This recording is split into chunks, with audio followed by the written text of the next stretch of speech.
உளுந்தூர்பேட்டையில் cellphone டவரில் ஏறி இளைஞர் ஒருவர் தனது காதலியை தன்னுடன் சேர்த்து வைக்க கோரி நள்ளிரவில் போராட்டத்தில் ஈடுபட்டதால் பரபரப்பு.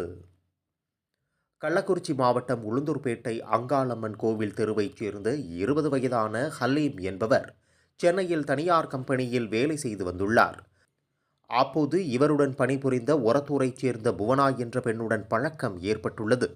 இந்த நிலையில் கடந்த 3 நாட்களுக்கு முன்பு புவனாவை ஹலீம் இந்து முறைப்படி திருமணம் செய்து கொண்டதாகவும், திருமணத்திற்கு உடன்படாத பெண்ணின் பெற்றோர்கள் புவனாவை இவரிடம் வாழ விடாமல் பிரித்து வீட்டிற்கு அழைத்துச் சென்றதாகவும் கூறப்படுகிறது.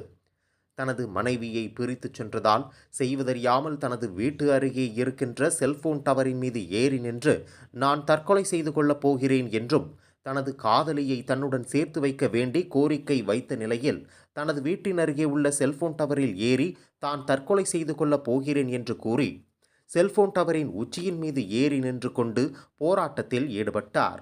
இது குறித்து அக்கம் பக்கத்தினர் காவல் நிலையத்திற்கு தகவல் கொடுத்தனர். தகவலின் பேரில் விரைந்து வந்த உளுந்தூர்பேட்டை டிஎஸ்பி பிரதீப் தலைமையிலான காவல்துறையினர் மற்றும் தீயணைப்பு துறையினர் கீழே இறங்கி வருமாறு கேட்டுக்கொண்டனர். அதற்கு எனது காதலியை இப்போது இங்கே வர வைக்க வேண்டும் என்றும், அவளுடன் நான் பேச வேண்டும் என்றும், அவள் முகத்தை பார்க்க வேண்டும் என்றும் காவல்துறையினருக்கு கோரிக்கை வைத்து போராட்டத்தை தொடர்ந்தார்.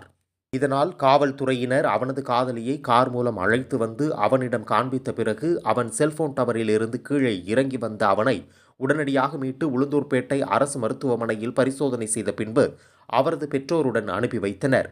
தனது காதலியோடு தன்னை சேர்த்து வைக்க வேண்டி செல்போன் டவர் மீது ஏறி நின்று போராட்டத்தில் ஈடுபட்ட இளைஞரால் அந்த பகுதியில் பெரும் பரபரப்பு ஏற்பட்டது.